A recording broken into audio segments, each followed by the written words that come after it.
Good evening and welcome to KMTV News, a roundup of the biggest headlines creating Kent's news agenda. I'm Katya Fowler and here are your top stories on Tuesday the 8th of June. A serving police officer from Deal has pleaded guilty to the kidnap and rape of Sarah Everard. It's not safe for my children. Rainham residents' anger as council rejects Park's CCTV petition. Sister Supper. We've been to meet the siblings who are launching their own restaurant on this week's Made in Kent. But first tonight, a former Met police officer from Deal has pleaded guilty to the kidnap and rape of Sarah Everard. Wayne Cousins had also admitted responsibility of her killing back in March, but is awaiting medical reports before he enters a plea to Sarah's murder.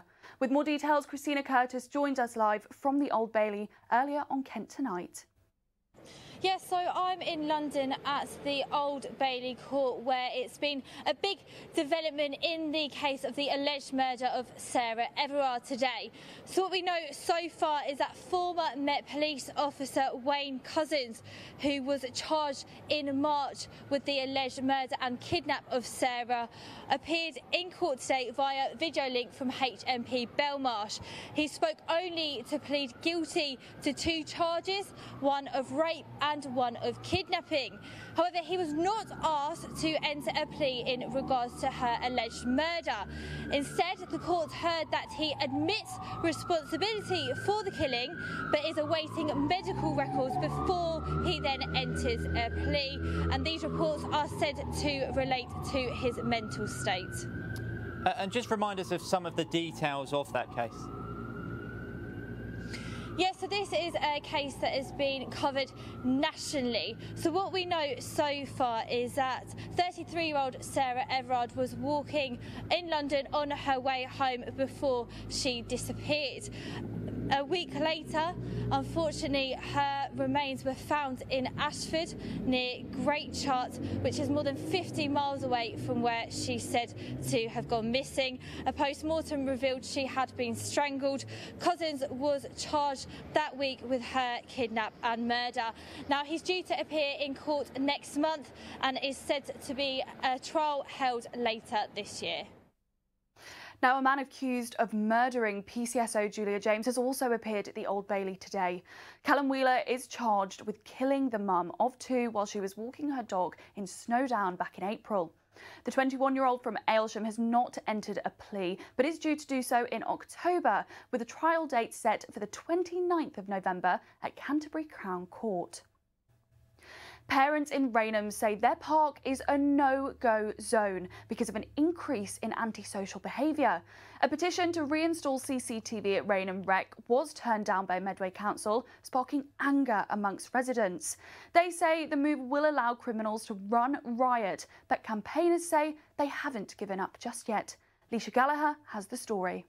We come here quite regularly, we play in the playground, they love it here, but there's times when there's been people hanging around the playground that you just wouldn't feel your kids safe there.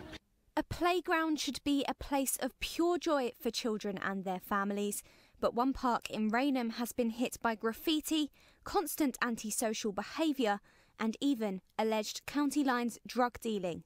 The Friends of the Rainham Rec group set up a campaign earlier this year calling on Medway Council to reintroduce CCTV cameras in the area. But the proposals have now been turned down by Medway Council, leaving those involved feeling frustrated and neglected. It's fair to say we were deeply disappointed and we were genuinely surprised at it because of the level of support we got. We got over 400 signatures on a council petition, which is quite high, so we're incredibly disappointed with that. CCTV was once in place at the park, but was removed, and campaigners feel this allows criminals to run riot in their community. We've had a wide range of antisocial behaviour. We've had everything from children, from dismantling some of the willow den that we just had installed, to licking pictures off the pavilion. We are right next to Rainham train station, and this is purely what can only be a prime spot for county line drug dealing. We just think the CCTV would just put those people off. Just last week it was half term and this park just a stone's throw away from Rainham train station would have been bustling with children enjoying the sunshine, but with no CCTV in place, some parents here feel unsafe to let their children play alone. I wouldn't mind coming over here and sitting down while they're playing, but at the moment, wherever she goes, I've got to go. And whoever comes into the park, I get so worried about it. Towards about 5 o'clock-ish, that's when we don't come here, because you see the older generation coming in and you know they're going to drink. Medway Council have said that the deployment of CCTV to the park could be considered an unacceptable diversion of resources from town centres, and therefore they would not be advocating for this at the present time. However, they will continue to monitor the situation, and if the park presents an increase in the relevant activity, the decision will of course be reconsidered. Although desperate to see a change, Stewart has said they are not giving up just yet. So we are definitely not going to give up. It is still the #1 priority from a lot of the members of my group and the local community that they want CCTV. So we will continue to push Medway Council to do this. Leisha Gallagher for KMTV. A Kent MP has hit out at proposals to change constituency boundaries at the next election. Under the Boundary Commission for England's proposals, the electoral map is being redrawn to reflect population shifts, creating 10 extra seats in the House of Commons. There will be a new seat for the Weald of Kent, and North and South Thanet will become East and West constituencies. Craig McKinley says the plans are unnecessary. Are there real community links between Sandwich and Herne Bay? I find that a little bit bizarre. And as you just mentioned, the third oddity is that the West Thanet seat would actually have a footprint across parts of 3 district council areas, which is usually a complete no-go for the Boundary Commission, who don't really like more than one. And I've never seen anywhere else that is 3. So, yeah, a bit odd looking so far. But let's hope people will put in their say and we'll have something cleaner at the end. Of course, let me tell you this, which may not be known, is that if election is called in 2023 before July, then the old boundaries will apply. So that's another dynamic to consider. To cricket, and Adam Milne will return to Kent for a 4th stint in the Vitality Blast. The fast bowler will join up once more with the Spitfires ahead of their hops-sided derby with Somerset on the 28th of June. He'll be looking to emulate his T20 club record bowling figures when he took 5 wickets for 11 runs against them in 2017. The New Zealand international has taken 38 wickets in 28 Blast matches for Kent. Meanwhile, Kent women's stars Tammy Beaumont and Fran Wilson have both been given central contracts by the ECB. And finally, it's time for Made in Kent, where we take a look at the county's tasty treats and delicious drinks. This week, we've been to the Curious Eatery near Maidstone, run by 2 sisters, one of whom has worked for Richard Branson on his private island. I went down for a visit.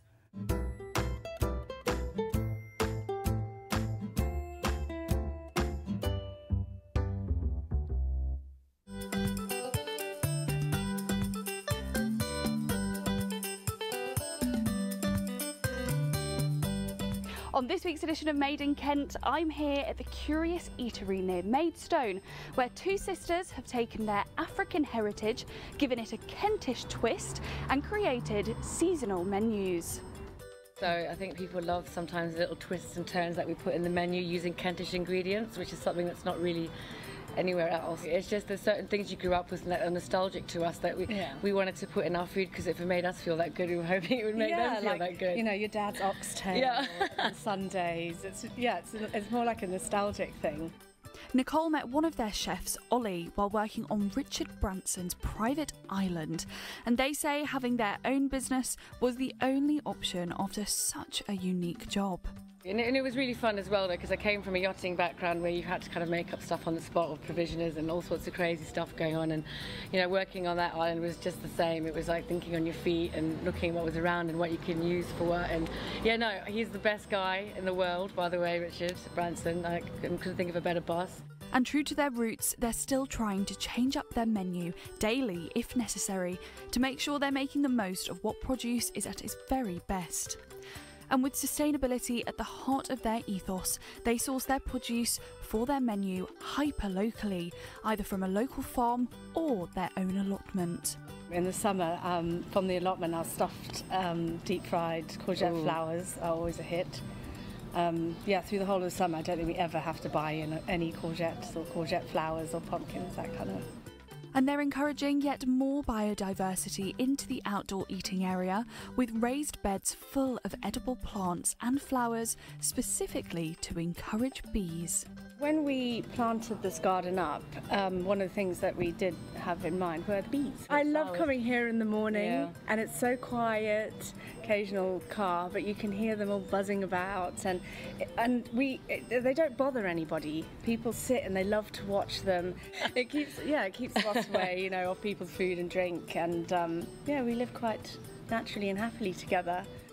Katia Fowler for KMTV.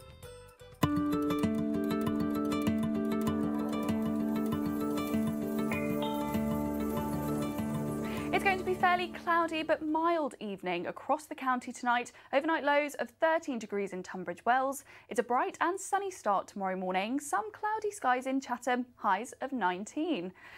It'll get even warmer into the afternoon, staying dry, temperatures climbing to 23 in Maidstone, but it'll be slightly cooler by the coast. More of the same over the next few days, plenty of sunshine into the weekend, highs of 24.